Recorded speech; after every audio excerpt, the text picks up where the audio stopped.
What's up, everybody? Welcome into the Backliners podcast. Aggro and Bobby this week joining you. Bobby, thanks for stepping in. Bera, as we all know, too cool for us these days. Just like shaking hands and kissing babies and I don't know what else he's doing. Eating vegan chili. I was trying to think of something, and there's nothing that came to mind, so I can throw something in there. No, that's kind of the best I got. But glad to have you along because Bobby, we just had a huge week for esports. We got a lot to get to in this show because a bunch of gods just got added to Smite 2. Cupid, Thor, and Poseidon. And the qualifiers for the Vegas qualifier, it's qualifying for the qualifier, happened, and some big upsets. And let's start with the esports and start there. And let's start with, have you gotten it in your head that it's EMEA and not EU yet? Because I still think EU. When it's like in the middle of or casting or whatever like that, and we're talking about, oh, we can't wait for this LAN so we can see these teams and there's different metas. And I said, it's going back. We're going to see NAEU. No, not NAEU. NA and EMEA. It doesn't roll off the tongue as well. It doesn't.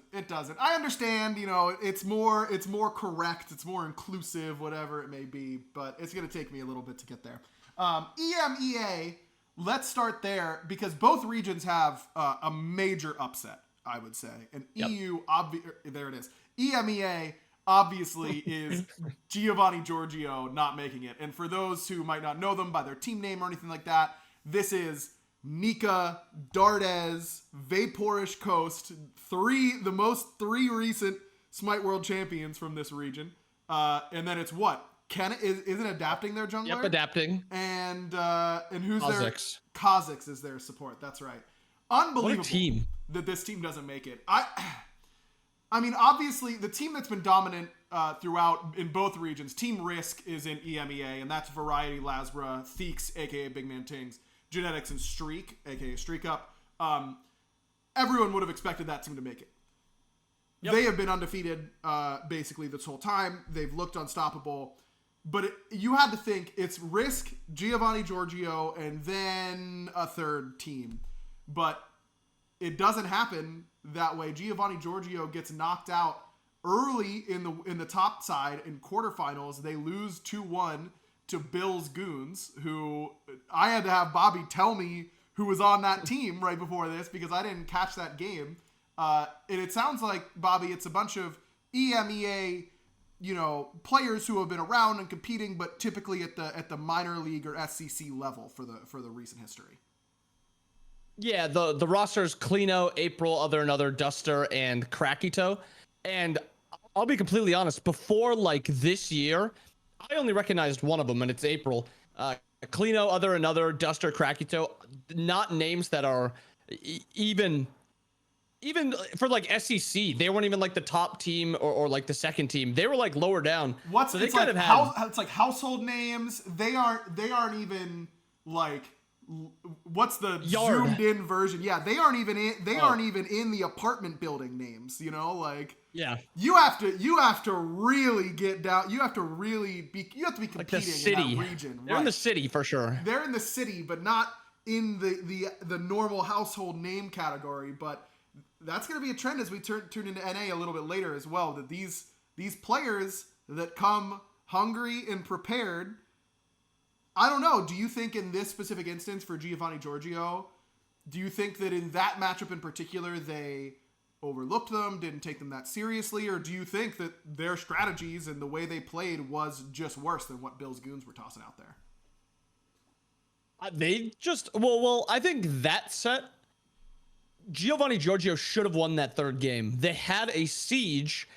They messed up the siege so badly they got wiped when they had, I think it was 2 Phoenixes down. They had 2 Phoenixes down. They were going for the end. They got wiped. And then the other team, it was 45 minutes into the game. They just walked it down and ended. It was so bad because the entire game they had control of it. It was they were 3 Fire Giants deep. It was a bad loss. But it's one of those losses where it's if you put them away in game 1 and game 2 like you're supposed to as a top 2 team, you wouldn't be in this position, and you're in this position. You're playing towards the late game. You lose that one fight, and you just lose the game. That's just what happens. Yeah. No, you're not wrong. I mean, it's so often that those mistakes can come back to bite you. I mean, think back to the last Smite 1 World Championship, where the Leviathans lose to, what was it, Hex Mambo, or I think was the team, where Johnny is like popping off, and you think that they're gonna win, and then the Leviathans like come out and just absolutely stomp game 3 after they should have lost the first 2 games. Sometimes that top team does like recover, but you don't want to leave the door open, and then you have to play tilted the rest of the day. And losing in quarterfinals means you have a lot of games to play. And I have to imagine that the amount of games had to weigh on them, though I don't think it's really a valid excuse, because at the end of the day, they lose that qualifying match to Smokebreak, who also lost in quarterfinals just to Team Risk. So it was the same amount of games played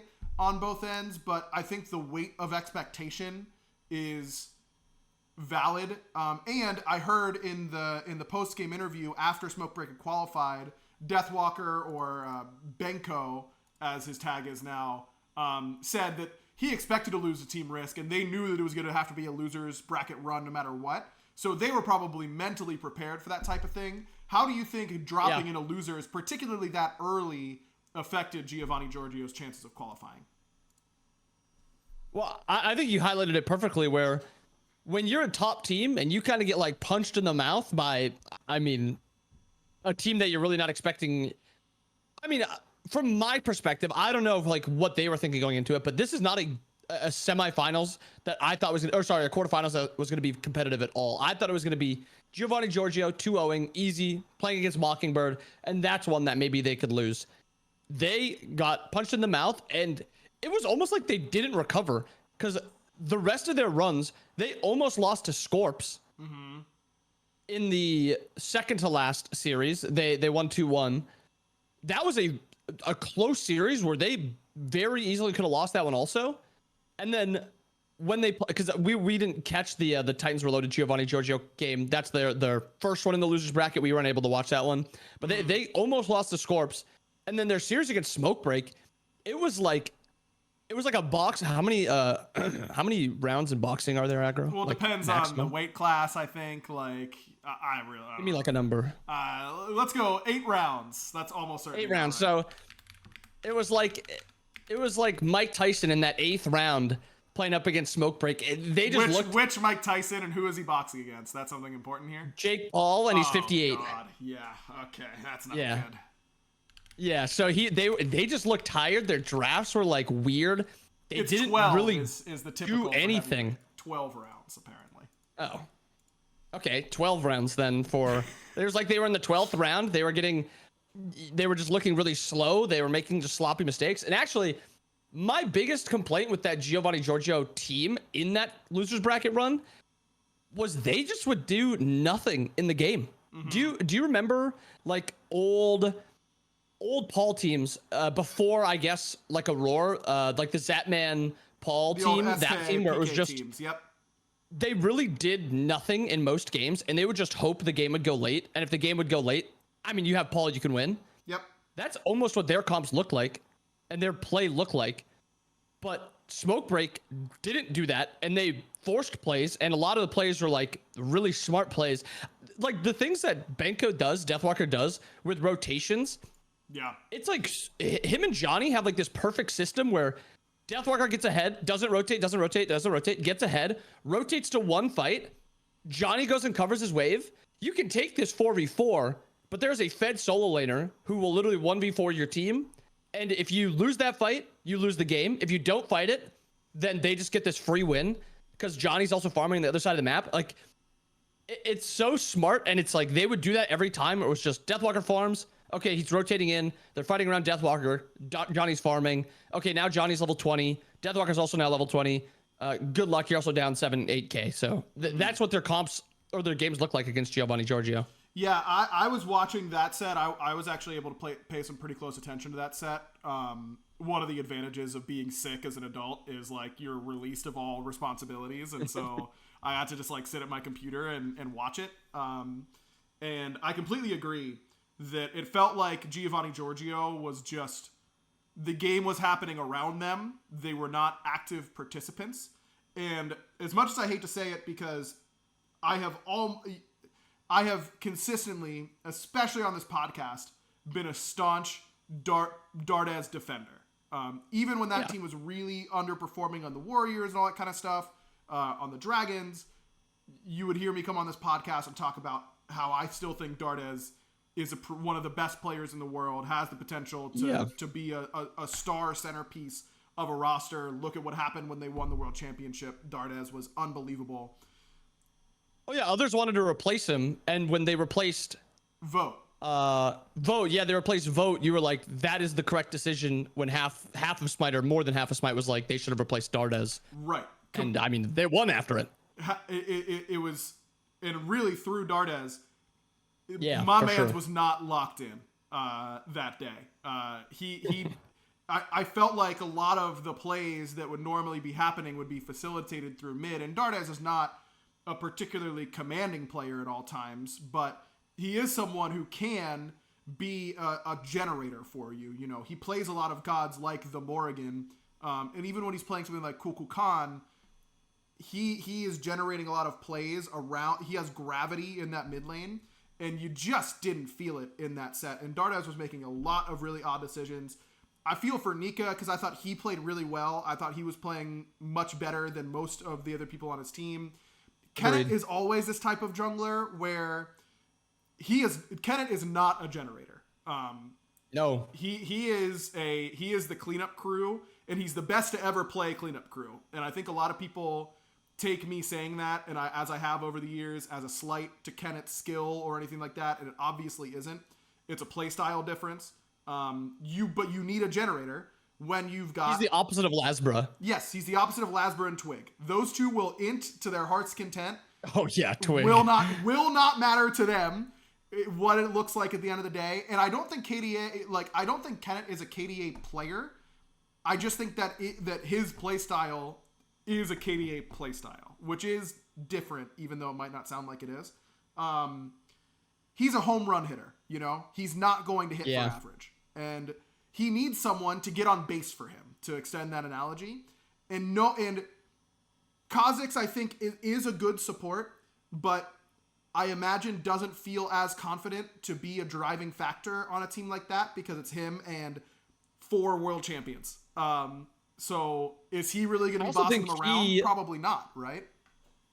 I think he's a lot more like, to piggyback off your generator and more of like a home run hitter. He plays a lot more like Genetics does, where Genetics is like almost a home run hitter support. Yeah. And they kind of needed a generator somewhere. Like Nika, I think, is a generator on that team, but he played Raw in one of the games. Mm-hmm. And Raw is probably one of even with that Raw solo build, which is nuts, that's not a generator type of build. That's not a like, go in, get the fight started. I will 80% of health, 3 people, maybe die, and then adapt and clean up. That is a poke, harass. It does a lot of damage, but it doesn't really get fight started. And I think when they had like this team, Nika, Dardes, Coast, when they had Lasper and they had Mike, bro, they had 2 people that would happily get fight started. Not a thought in their mind if they saw an opening. And Kha'Zix and Adapting aren't that. Kha'Zix and Adapting, they farm really well. They make smart plays. Mm-hmm. If there is an opening, it has to be like a 90% chance for it to be a good play for them to be the one to engage. And if you don't have that generator, it's just passive play. And that just doesn't work if another team is going to, force stuff. Yeah, exactly.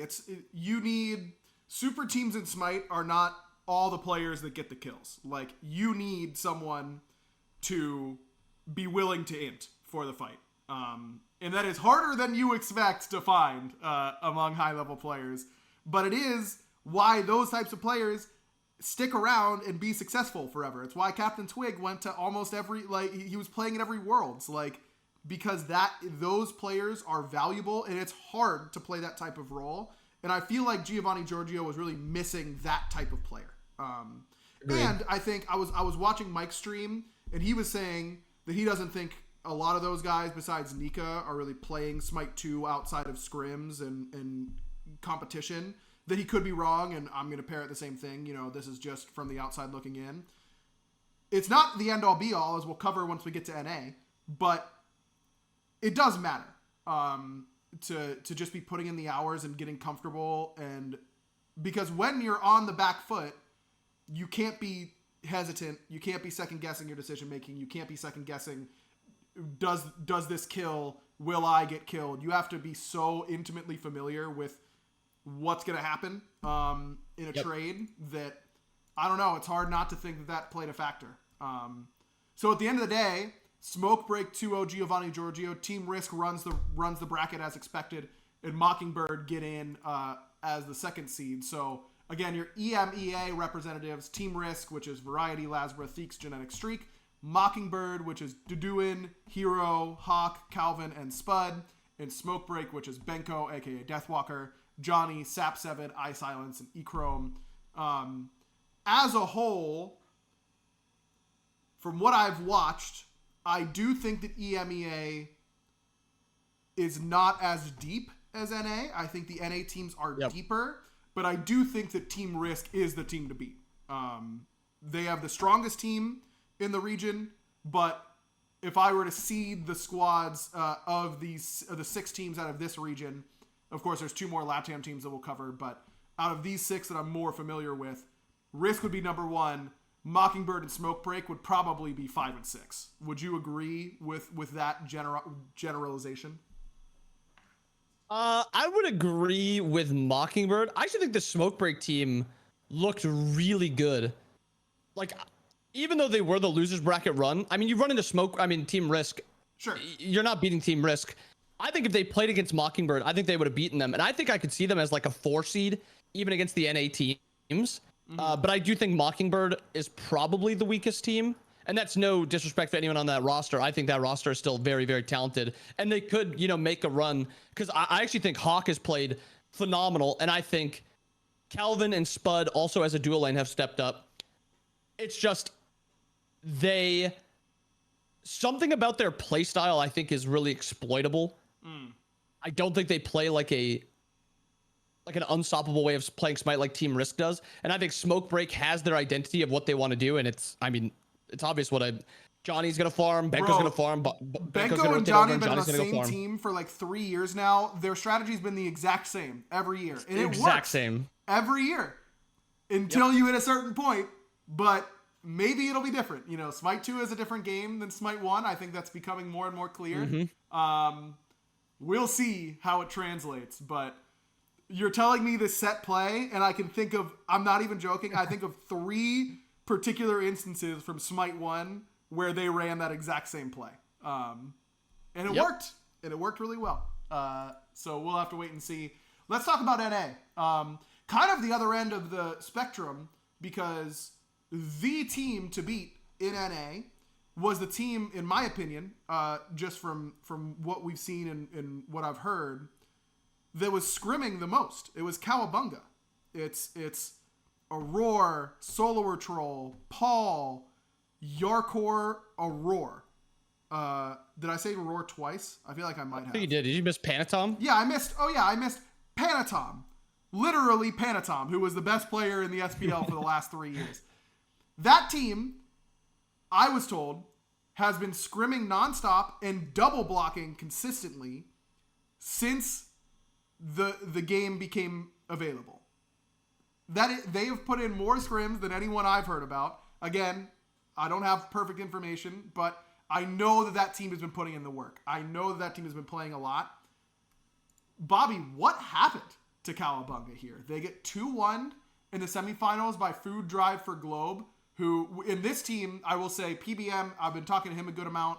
He has been saying for months that this team is really good and that that he thinks that they're a team to be afraid of. But Cowabunga doesn't even make it to the final game in the losers brackets. They get 2-1 by Borscht, a team that has been pretty clear about not putting in a ton of out of scrim practice on their own. And roster swapped. Not too long ago. what happened to Cowabunga? Even like you asking me now and me thinking back, it feels like a weird dream where it didn't actually happen, because like their set against Food Drive for Globe was a really good set. And I mean, their set against Borscht was a good set too. Like it could have gone either way, but it again, I think that Food Drive for Globe team, if Valo becomes just a little bit more consistent as a jungler, and it's nothing to do with like mechanics or anything like that. It's more of a decision-making thing. If he becomes more consistent, this team is phenomenal. This team is so good. Their one loss to Cowabunga was Valo just sprinting it, sprinting it. And I remember calling it out on broadcast. I was like, you can't win a game with him playing like this. And then game 3, he comes out and he's the best player on the map. Like that set was, it wasn't even like Cowabunga decided if they were winning or losing. It was Valo. Valo was deciding if they were winning or losing. And game 2, he didn't want to win. Game 3, he wanted to win. That's for that set, because specifics for that set, I can't even remember exactly what happened. All I remember is just thinking back to Valo just being an issue or the answer. And yeah, so that's all I've got for that set. But for the Borscht set, there's like this weird thing in Smite. Smite, and it's extended into Smite 2, and it's this awesome Jake phenomenon. Yep. And when Jake finds a god / a play style that he's comfortable on, he is like a top 5 player in the game. Easily. And he found this style again in Smite 2, and the Sobek is the one that I'm thinking of right now, where he's unkillable, he's one-shotting your backline, and he is just doing the most to be the most annoying player, and you can't punish him. Because if you punish him, somehow, either 1, he gets out one shot, or 2, the entire team is there at like the perfect time where he's getting out one shot and the entire team just collapses on you. The second shout out is Pegon switching to another role, Baskin switching to, back, I guess, to another role. Like, I don't know. Pegon and Baskin, probably some of the best mechanical players we've seen in Smite 1, like, ever. And even going into Smite 2, those two can play just about anything. It's just impressive to watch them play. And then for FinoK, why is nobody else playing Baron solo? Why? That character is so broken, and we're seeing like Raw, which is good. Hard countered by Baron, by the way. Yeah, hard countered by Baron. At this current point, Raw has good matchups into like every single solo laner. And he's just broken. But FinoK is the only one playing him, and he gets them. The one game they lost, FinoK doesn't have Baron. And then he got Baron again, and then they won. It just seems like Cowabunga played bad. It's not like they were a horrible team on the day. Like with Giovanni, it looked like they were just not in the right mental that day. For Cowabunga, it just seems like I think their P's and B's looked a little weird. And then I think they just ran into a couple hot teams. Like I said, Awesome Jake, when he finds a style. FinoK with this Baron was just insane. And they kept giving it to him. It's still weird to even think about Cowabunga not being there, because that was like my team risk of the NA bracket, where it's like, These two teams are getting in. Team name with 5 M's is probably the other one in NA, and Giovanni Giorgio is probably the other one in EU. But one of each of those teams didn't make it, which is just crazy. Yep. It is insane. The amount of talent that is staying home is absurd. But on the other hand, the amount of talent that is new and looking really impressive, love it, like Food Drive for Globe, like Mockingbird, is really exciting. And this is what a new game is about. Food Drive for Globe is Karmic, Valo, Globe, Happen, Tegvir. Globe had a lot of really good showings in limited opportunities at LAN. I was really impressed with him. Karmic has been around, Valo's been around, Happen has been around. Tegvir, is that a name change? I don't recognize that name, or is that nope. Just been maybe long time SEC player? Okay, yeah, it's exciting. These guys have stuck with it and stuck together and been hungry. And like I said, I've been talking. I've been checking in with Mike. How Scrim's been going. What are the teams that you're playing against? And he's been saying that this team is giving them as much, if not more, trouble than any other team in NA for months now. So it's surprising that Cowabunga doesn't make it. It is not surprising to me that Food Drive for Globe Agreed. does make it. Team name, but with 5 M's, is PBM's team. They're the number 1 seed in NA. Cherry, Scream, Wasn't Betty close. Q, PBM, Cyclone Spin. This team, I mean, you look at the PBM Cyclospin duo lane has got to be the first thing that jumps off the page to me. But having that wild card mid laner is something that PBM has always played really well with. Like, Ven got to play a little bit of a wild card style when they won with the United in Season 4. Dardes last year. Scream does well with that style. Yeah, Pagon exactly kind of does well in that style. My question mark with this team is going to be Cherio. You know, what? For sure. How comfortable is he in solo? What is he going to do up against the likes of Final K's, Baron, Solo, that type of stuff? What is he going to do against Variety? Do you think Cherio can match up with those, you know, Benkos, Variety, Final K's of the solo lane going into LAN? I mean, Cherry's been nothing but impressive. Watching him play versus Haddock specifically, he looks like a seasoned solo laner who's played that role for a while. He's also one of the few solo laners that plays Hades, and he plays it really well. So if there's like a niche of maybe I don't play, you know, Odin solo as well as Haddock's, or, you know, Thor solo as well as Solo or Troll, his Hades is phenomenal.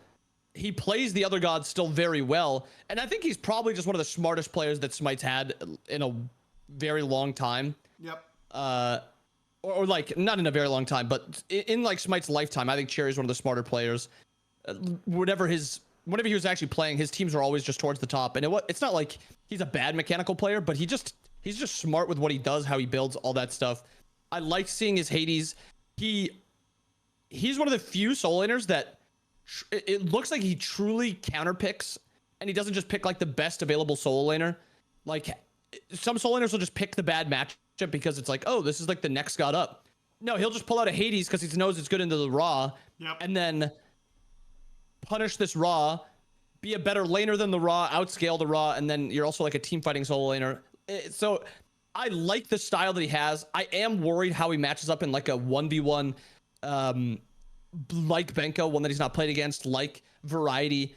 And then I'm just interested to see how he, you know, matches like the rotations that they have. Is he going to, you know, just try to power farm, and then are they going to match what the Benko team does for the Variety team? Variety does not care about his life, and it's one of the hardest things about playing with him, or playing against him, is you have no idea if he's making. Why not both? Okay, both.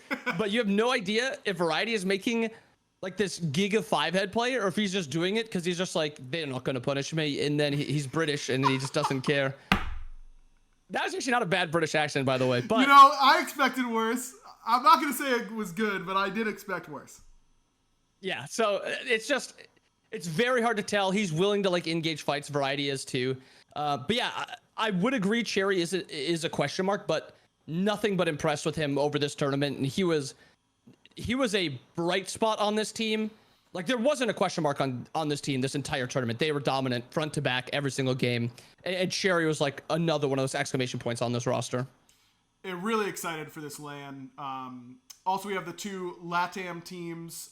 We've got Los Leal, who is Zonqui, Decoy, Joel, Dazeloff, Lil Hexa, and Dory. And then we've got Malibu, which is Beltway, Fachicho. Yeah, okay, I got that. Kike, Killer, and Ufel.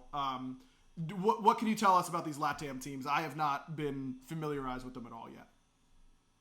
I've not seen anything on them yet either, so I'm excited to look back at the games. The games are played at different times, so I've not seen much on them at all. But my favorite thing about seeing non-NA and EMEA teams is, I mean, even going back to season 1 with like the OMGs playing like Anubis mid when Anubis mid was almost disrespectful to play it. Yep.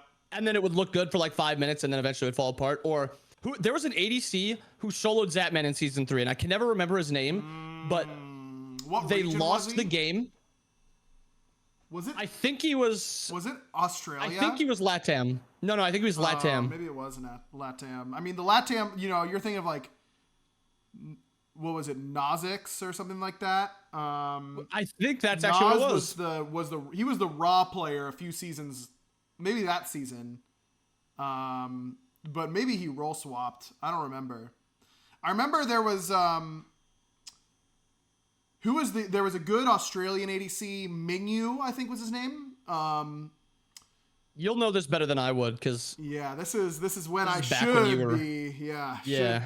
I'm getting old these days, Bobby. I'm starting to lose it. The memory, it's going. The LG Dire Wolves, the what was it? Richard Castle and Kiki Omio and Ro and the fact you even know this many is crazy. Yeah, but either way, going back, Mingyu, yes, Rose in chat. Let's go. Did Mingyu solo zap Ro? Is that who Bobby's thinking of, or am I? Or is he right that it was a LATAM team? We'll give him a moment to respond as you go with whatever you're going with, Bobby. Yeah. So it's like these players are not mechanically worse. They're mechanically just as good, or at least most of them are just as good. Maybe, I mean, there's a couple like one-offs that are just phenomenal talents that are like best in the world, but they're still very good players, and they can match up mechanics, and they bring these funky styles where if you're not ready for it, you're gonna lose. Or you're going to be like kind of knocked back and have to adjust and play for like a later portion. But seeing these teams that have their own meta, their own development, maybe they don't play hunters in duo lane, they play the hunters in solo lane, and they play like double warrior support duo lane. They play really fun styles.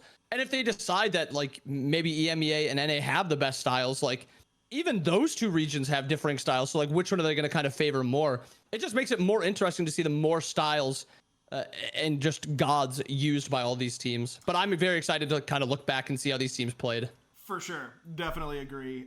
Ro does say that Mingyu did solo Zap, but it was a later season. And as he says, most regions have soloed Zap, to be fair. No fault of his own. That very guy true. Gets in there. So true. I've always said you weren't a Smite ranked grinder until you soloed Zap, man. I would be able, I'd feel really confident in saying Zapman has gotten soloed by the most different number of players in ranked ever.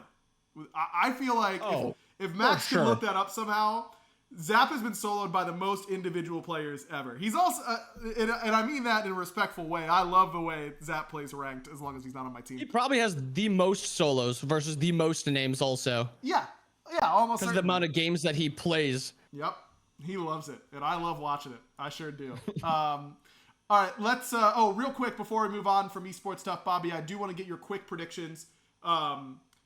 Which team will? I'm not gonna. I don't even know what how many teams qualify to Vegas at this LAN. Okay. I'm not gonna. It's either 4 or 6.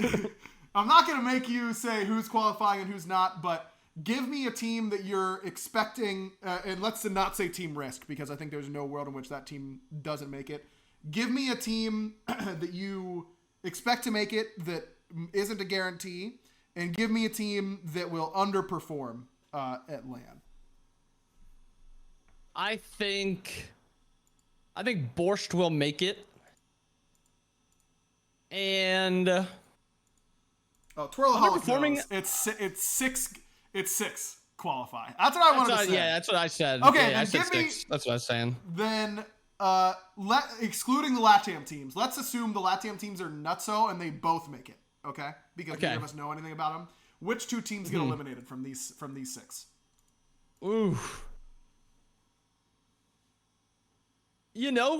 Going back to what you said earlier, and you said that you think the EU side has both the 5 and the 6 seed. I think I will say that Mockingbird and Smoke Break don't make it, because looking at the NA teams and remembering what I saw from these teams, I like the style. I think their PCBs can definitely improve, but I like how they play slightly more than I like the other two EMEA sides.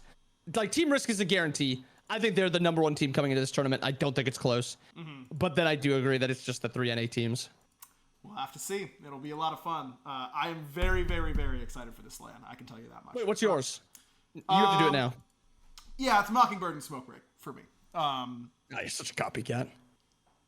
Well, you know, I kind of laid the groundwork for you because you actually referenced the thing that I said in order to get to the thing that you said, but it's fine. No, I mean, I think Mockingbird I've seen the least of out of these 3 EMEA teams, but I also think it's really hard to not come at this with Smite 1 bias. Yep, very hard. I think it's healthy and good, especially when we're talking about it from a casting perspective, you need to let the viewers know the backstory if they're just coming in. But it is really hard to combat that Smite 1 bias and just looking at the names and going, oh, Mockingbird has the least proven names. Of course, they're going to do worse. But I think that Smokebreak just gets the nod because of the comp experience and because of the Benko Johnny play working really well together. But they also they gain points in getting to LAN with that, and then they lose points at LAN with that, because that is what has happened for the last 3 or 4 years. Is they look dominant going into LAN, and they run into a team that is ready for it, and they haven't shown me that they have a plan B. I'm excited to see what that plan B is. I think I've said that for 3 years straight. Eventually, I'll see it. And that should be a lot of fun. So we shall see. Dual lane. New so dual maybe lane. Ecrom Silenced are the ones that blow it open. Sap. Ecrom. I think it is really cool to me that the 3 EMEA ADCs are Streak Up, Spudio, and Ecrom. 3 ADCs that have just dominated EU SCC for years and have been right there on getting their call-ups. You know, Streak Up's had his opportunities, all that kind of stuff. But it's fun that those 3 are because all 3 of those guys are beasts. Like, there's no doubt about it. NA is just lucky that Heimdall isn't in the game yet, because all 3 of those guys are Heimdall 1 tricks, man. That's an EU thing. Host 2. Yeah. I swear, I really want to get this right.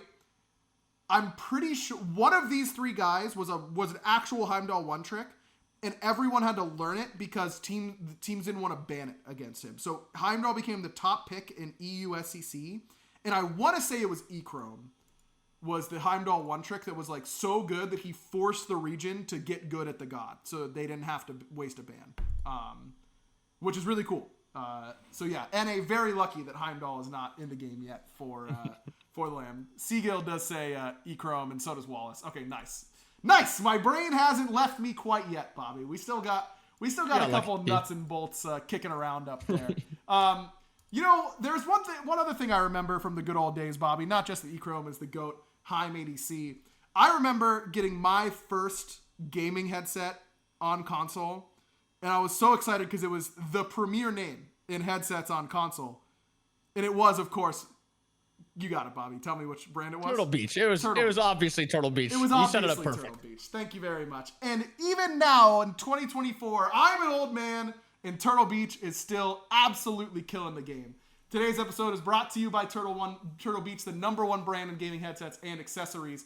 Their new Gen 3 Stealth 700 headset picks up so much crystal clear sound, it's basically cheating. I'm wearing them right now. They're incredibly comfortable. They've worked really, really well. I will say, in the effort of full transparency, got sent a set, really liked them, but was having a couple tech issues with them. Contacted support. They said, no problem at all. We'll send another one right away. Got here in like 2 days. Has worked like a charm ever since. And this is my first wireless headset, and I have been loving the freedom that I can go all around my very messy office and still be able to hear whatever I'm listening to. So I've absolutely loved that. You'll hear every footstep, every reload, every enemy sneaking up on you like they're stomping through your living room in tap dancing shoes. Plus, their headsets are so freaking comfortable, you'll feel like you're wearing a marshmallow cloud pillow on your head. Sometimes I feel like I could just fall asleep in mine because I'm 86 years old, but also because they feel so amazing. And best of all, the Stealth 700 has the industry's first ever cross-play dual wireless transmitter system. That means you can seamlessly switch between your consoles and PC with the same time. Listen to your favorite songs while gaming, all done with the Stealth 700. So whether you're a casual gamer or haven't touched grass in weeks, Turtle Beach has the right headset to you. For a limited time only, our listeners get 10% off their entire order when you use code BACKLINERS at turtlebeach.com. That's 10% off your order at turtlebeach.com/backliners. Get the ultimate immersive gaming experience at Turtle Beach today. Again, for a limited time only, head to turtlebeach.com and use code BACKLINERS for 10% off your entire order. That's 10% off your order at turtlebeach.com with promo code BACKLINERS. Big shout out to Turtle Beach. Happy to have them along here on the podcast. All right, Bobby, let's get to some of these Smite gods. We don't have a ton of time to go over all of them because, as previously covered, I'm 86 years old, and my son thinks it's really funny to grief my sleep. He loves it. Thor, Poseidon, Cupid. Let's start with Thor because he's at the top of the page that I'm looking at.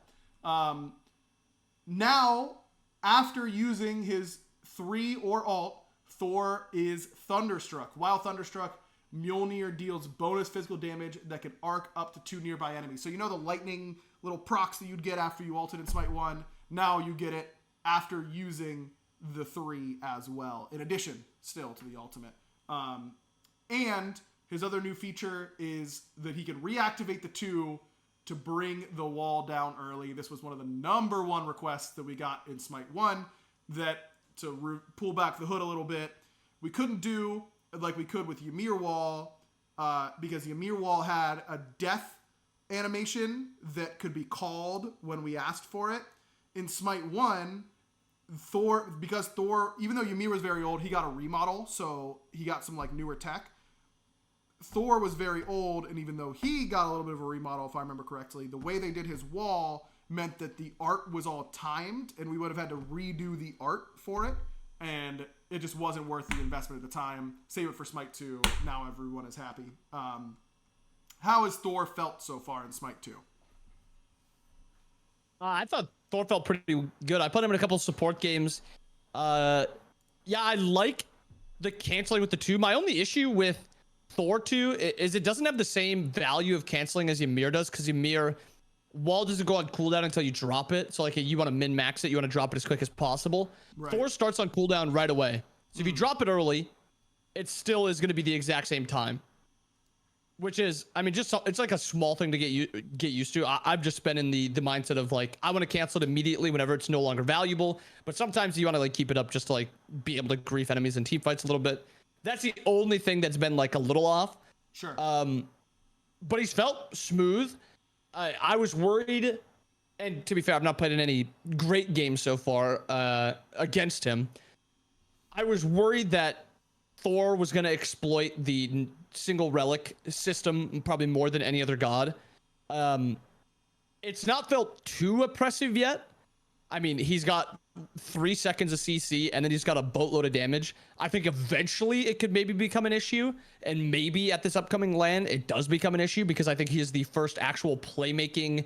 Well, I guess I can't say that because Fenrir's also a playmaking jungler, but he is another now playmaking jungler that we have to kind of run games starting at minute 1. Mm-hmm. I'm still worried about how strong he will be. But for now, he feels good. He feels smooth. I've liked playing him.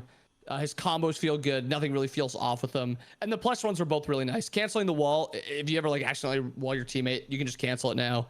The 3 damage feels actually really good early game too, but not like broken. So I think those are just good +1s, simple +1s. And you don't have to add a ton of +1s to such a good already character. Yeah. I think Poseidon struggled from the same issue for us internally, because Poseidon and Thor, both really iconic gods, both gods that do what they do really well, and gods that every time that both gods take advantage of the 1 relic system better than most, and giving them anything else, it's like, well, what don't they have at that point? So I think we had a lot of discussion internally about both of those gods +1s in particular. But I think that they both ended up in a pretty good spot. Speaking of Poseidon, His +1 is really all centered around the 2. It's now a basic attack reset, which it was not in Smite 1. And while activated, if you use your 1, you'll send out 2 additional side waves. Just like when you basic attack, you get 2 additional side waves. You get 2 additional side waves here for the 1 as well. Poseidon was one of my gods, and I think I've seen a lot of questions about it on Reddit and that kind of stuff, and I wanted to just talk about why we did the things the way we did them. The reason that the side waves do the same damage and knockback as the main wave. They are smaller in hitbox. I've seen some people saying they aren't. They are exactly half the size of the main one in terms of width. The hitbox is looking like it had a little bit of a bug happen. I'm looking into that right after this, basically. But the reason they have to do the same damage and knockback, they don't, I suppose have to is the wrong word. The reason it is much simpler for them to do that is because they're all projectiles, and projectiles are difficult to manage in the sense that you could have a server client disagreement on if you're firing 2 projectiles at the same time, there can be the slightest tick difference in when those projectiles end up hitting, even if they're the same distance, the same speed, everything like that. And because of that, we can't guarantee if you get hit by multiple waves, 2 or 3, it's very hard for us to determine, oh, you should take full wave damage instead of side wave damage, because what can happen is you can get hit with the side wave first and then a tick later get hit by the second wave, but when the server resolves it, it happens at the same time on your screen. But if we do it that way, then there will be a lot of you could stand in practice tool and hit the Ymir point blank with the enhanced AO1 3 times in a row and get 2 different damage values, even though you're hitting them the same time, the same timing, the same space, because in one tick you might have hit the side wave first, so you take side wave full damage, then subsequent reduce the main, versus getting hit by the main, then subsequent reducing the side, which would be reduced. So because that would just lead to it would feel inconsistent in the damage and knockback it provided, I felt like it was better to just make the values consistent, and then if it's too strong, it's too strong, and we can balance it down from there. But consistency, I think, and expectation are the most important thing when playing a god or playing against a god. And that's why we didn't want to split up the damage and knockback values between the small wave and the big wave, because it could just get desynced. So hopefully some of that explains why it functions the way it does. I'm not saying it can't be resolved. It's something that we can certainly take a look at down the road. If it's really causing feels issues or balance issues, then I don't think it's unsolvable for us. But it was unsolvable for me in the amount of time that we have to get these gods rolling. So that's kind of the long and short of it. What have been your impressions of Poseidon, Bobby? I think Poseidon's broken. I think he is insanely strong. The auto attack cancel makes him feel so much better instead of having to like wave your sword in the air or your trident in the air for like a second before actually going like back to auto attacking. The auto attack cancel feels phenomenal, but it's most definitely too strong. But I think the strongest part of Poseidon is mostly going to be with like a hybrid build. I think hybrid Poseidon, almost back to last year's solo lane mage build, I think that is going to be really strong. Mm-hmm. And him being able to like kind of walk up without getting threatened too hard with a little bit of tankiness in his build will be very hard to play against because his base damage is already so high. You can't build both beads and Aegis. You can't blink out of his whirlpool, so it's very hard to like actually build just one relic to counter him.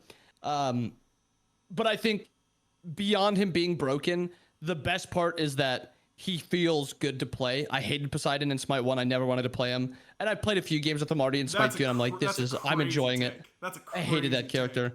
He was my first. The same thing when I said I hated Baron. God. Yeah, also a crazy take. Poseidon was my first ever diamond god in Smite 1. He was my first main. or my first diamond mage. My first diamond god was Apollo. Because I was an ADC. Apollo. I was an ADC main back in the day when we had. Yeah, good thing you switched. I saw those auto attacks. When we saw 60-second gas pedal, I didn't need to hit him. I could just barrel stuff him. No, I think Poseidon was one. I know we talked about testing internally, removing the stun from Kraken to give more counterplay against him in a one relic world, so that displacement immunity didn't knock you up. It felt terrible. It just felt wrong. It probably felt weird. Yeah. It felt wrong. I think a very likely avenue, if he is as good as you say, to nerf him is like stun duration on Kraken. It is super long as it scales. But again, to pull back the curtain a bit, internally, there have been a lot of gods who every playtest we feel like we need to nerf them. They all seem to be gods that Ro is working on. Kind of weird. What do you think about that? Jeez, Ro. Kind of weird. But no, there have been other gods as well that feel unnerfable. Poseidon, I don't think, got complained about a single time internally across a lot of different tests. He did not feel overbearing with his numbers, and we miss on that type of stuff a lot because. And I don't even feel bad about missing. You know, there are things that I feel bad, like, oh, we should have caught that, or we should have realized that was going to happen.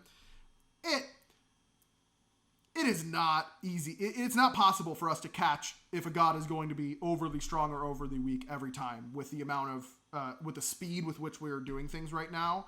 For sure. Is it possible that his numbers are just overtuned? Absolutely possible. But I was not worried about him feeling overtuned when we released him, because I don't feel like if the numbers are the exact same as Smite 1, and I believe they are, that means that there were no major balance complaints for the god internally, because we always start with Smite 1 values and then we give passes on like base stats and CC durations. I know Poseidon ended up not losing any CC duration, but that's because he didn't feel oppressive in that way internally. But like I said, we're wrong on that all the time. And you know, that's just kind of the cost of doing business, I think. Yeah, I also think if Poseidon is deemed OP, and when I say OP, I don't mean he's like game breaking. Sure. I just think he's going to be one of the better characters in the game, like top 2, top 3. I just think his cooldowns are just too obnoxious. Every single one of them is 10 seconds, which is probably too low. Yeah, that's a lot of cooldowns he can get. That is for sure. Why did you say it like that? Yeah, no doubt about it. Yep, a lot of cooldown. A lot of cooldown, no doubt about it. That hurts my throat. I was gonna say I should just talk like that all the time, like I'm in a Western, but then I immediately like coughed. Yep. Anyways, Cupid. More change in the other two gods. I think understandably so. Less popular, less exciting than either of the other two gods it was in Smite 1. Well,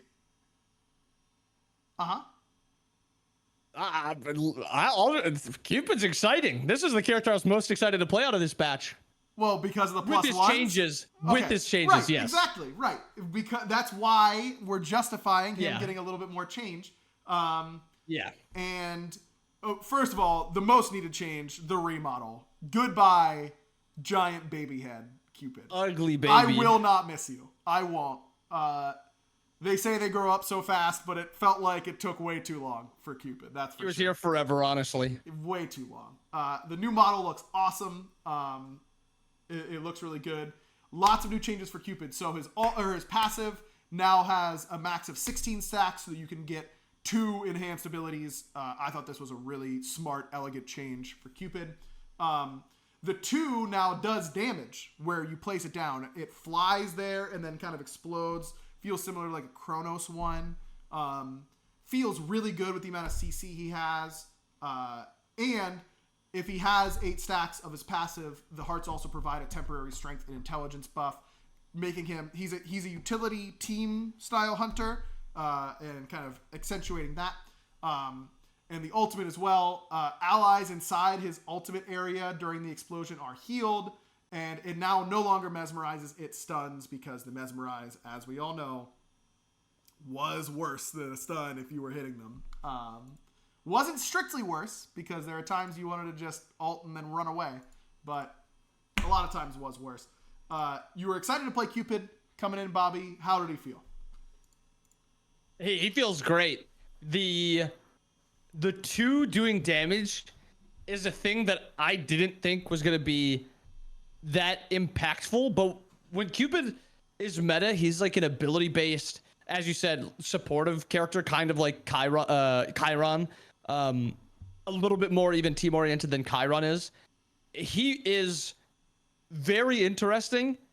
He is now even more like not reliant on most. He was in like a really weird spot in Smite 1 where he was like an auto attack character with also abilities, but his abilities, he only had one ability that did damage consistently. Yep. Now he's probably going to be more of like a Neath-esque build, I think, more of an ability-based build. And I think he has the opportunity to do both, which is the best part about him. I think Neath's issue right now is that she's not an auto attack character at all. I think Cupid is an auto attack character, or he can also be ability based, because they both feel that good. I think you guys hit out of the park with Cupid.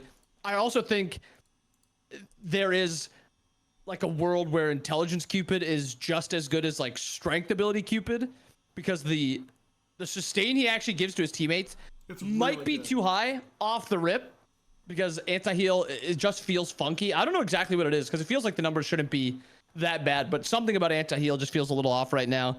But he's got so many play styles. He's fun. The combo of the kit feels really rewarding.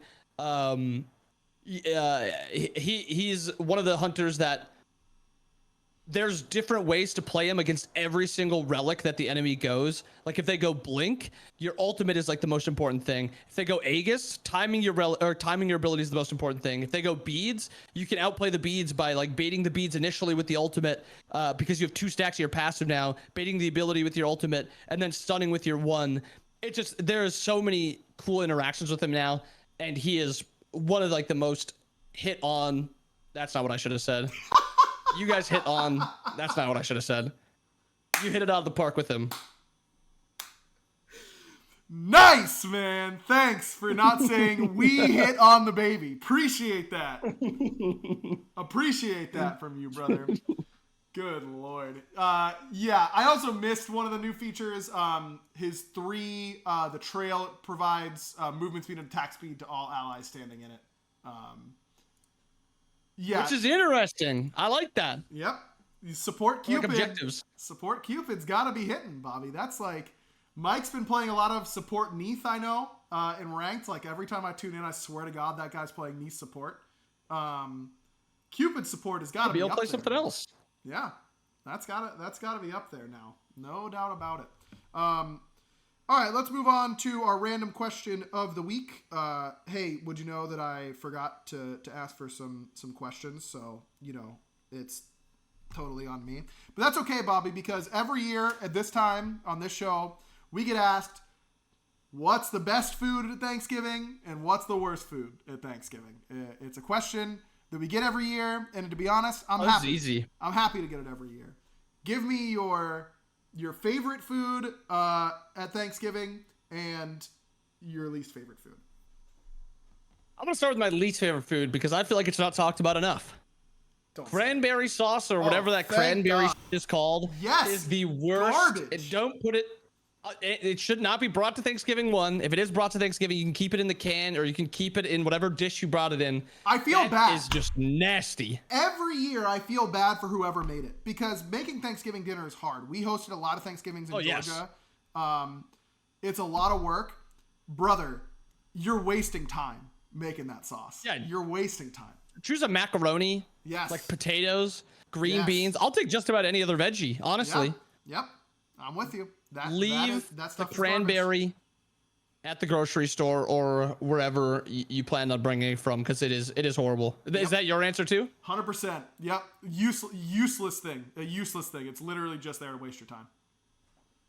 And it's like sweet, but it's like not a good sweet. Like I'll rather have pie if I want something sweet. It's so bad. What am I supposed to put it on? Can I ask that? What is it supposed to go with? Turkey? No, that doesn't sound right. Is it just like mashed potatoes? Why? is it supposed to go with the stuffing? Like, maybe that makes sense. But like, let's think about it from a zoomed out perspective. You know what I mean? What's it supposed to pair with? Who's its partner at the dance? Everything else, you could like have a piece of turkey and like dip it in the mashed potatoes, and you're like, that was delicious. That's what I do. Yep. It's the same thing with the rolls. I'll be honest, stuffing is probably my number 2. I do not like stuffing at all. Well, there's 2 types of stuffing. It's the dry stuffing and the wet stuffing. Which one are you talking about? Are you talking about both? I think it's the dry one. I don't even know what wet stuffing is. Wet stuffing is the stuffing that you literally stuff the turkey with, right? That cooks inside the turkey with it, and it gets the turkey dry stuffing juice, then. so it's wet. The dry stuffing is crunchy. You know, it's the stuff that goes in the oven. Dry stuffing. Nah, I don't like that. I'm a wet stuffing hater. Dry stuffing. Because here's the thing about Thanksgiving dinner, Bobby. It's all soft foods, right? Everything is soft. It's turkey or ham. Those aren't crunchy. You got mashed potatoes. You got mac and cheese, which if you're lucky, you've got a little crunch on top, but you're not going to get much. You need some texture variety, and that's what the dry stuffing's there for. I got you. My mother makes cheesy potatoes, and she puts what's it called on top of it? Crunchies on top of it. I don't remember what it is. Some sort of crunchies on top of it. That's where I get the crunchy texture from. See, but I don't think I've tried wet Mrs. stuffing, Simonson but it's probably gross. Bobby, this year, try dry stuffing for me. Okay? Can you do that? Again? Yes. Fine. Thank you. It's what it's about. It's Okay. very good. Best. Now the positive part. Yes. What you start. I gotta think for a second. It's There's turkey. 3 answers. It's turkey. Here's the thing, okay? At your Thanksgiving, it might not be turkey. Turkey might be the thing you don't want to be eating because turkey is legitimately very difficult to prepare correctly. And I am not good at preparing it myself. If I make the turkey, turkey's not my favorite thing. But when my aunt and uncle make the turkey, your boy is putting away half the bird, man. It's unbelievable. Turkey done right is a true joy of life, and you get it once per year maximum. I haven't had good turkey in 9 years because that's how long I've been down in Georgia for 9 years, and we've made the turkeys, and I'm no good at it. Okay, it's been fine, but it hasn't been the best. I'm so excited to come home for Thanksgiving and have their turkey. And I talked to my mom about it. I'm like, hey, when are we going over to their house for Thanksgiving? And my mom goes, oh, I'm hosting it. And I'm like the crying face behind the smile mask, and I'm like, oh, that's great. Are they making who's making the turkey? And she goes, I am. And I love my mom to death. So you're not even getting the turkey then. I'm going to get the turkey. I'm going to get the turkey because I love turkey, but it's not going to be the same. I hope it is. I'll be floored if it is. But my mom. Okay, then this year, what are you most looking forward to? Probably. Is it basic to just say mashed potatoes and gravy? Because I just love mashed potatoes and gravy, man. I'll give it to you. I love it. Because I got the big about 3. Thanksgiving, except for cranberry sauce, man. Everything bangs so hard. Yes. Rolls, mashed potatoes, mac and cheese, turkey, ham. I'm down for it all. It's dry stuffing. Wet stuffing I can leave at home, but you know, you're already baking the turkey, so it's fine. Thanksgiving is like a lot of holidays. I'm like, I don't really get it. I legitimately look forward to Thanksgiving. I love it. Yes, I love Thanksgiving too. And I've got 3. And I'd take any of these 3. And it's turkey. Yep. Good take. The mashed potatoes and gravy. Yep.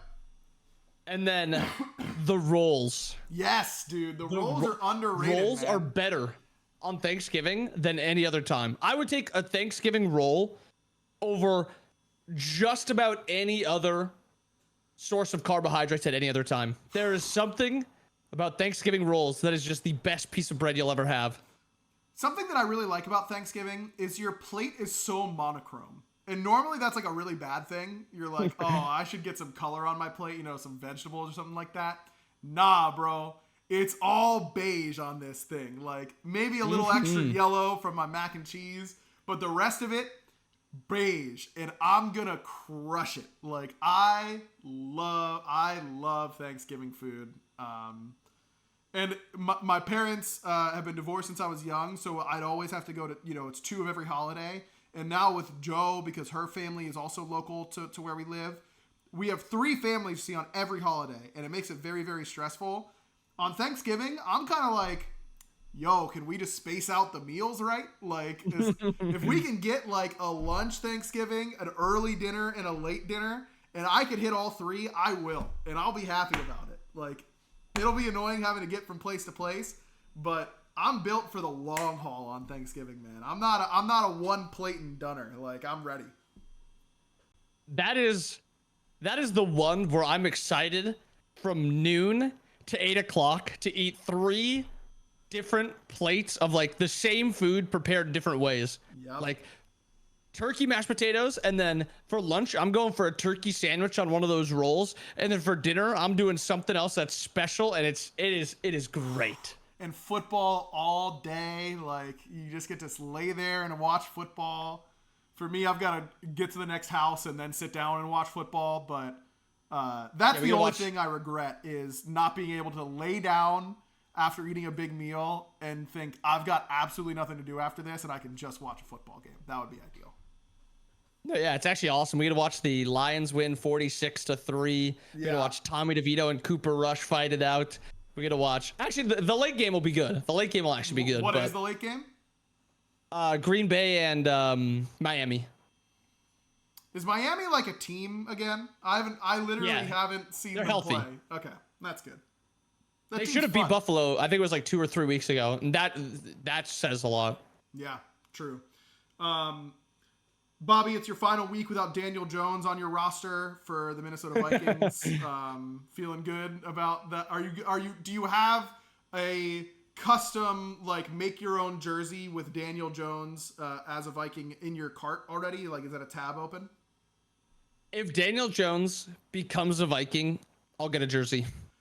You heard it. I'm going to hold you to that, man. I am going to absolutely hold you to that. That is awesome. He'll be on a new team next year, and I'll have a 6-month-long Daniel Jones jersey, but it'll be worth it. Dude, did I ever tell you for my best friend from Pittsburgh here? He's a huge Lions fan. He was born in Detroit. Sorry about that. Hey, when it was like middle school and the Lions went 0-16, that was the best year of my life, man. Like, I made fun of him every day. It was awesome.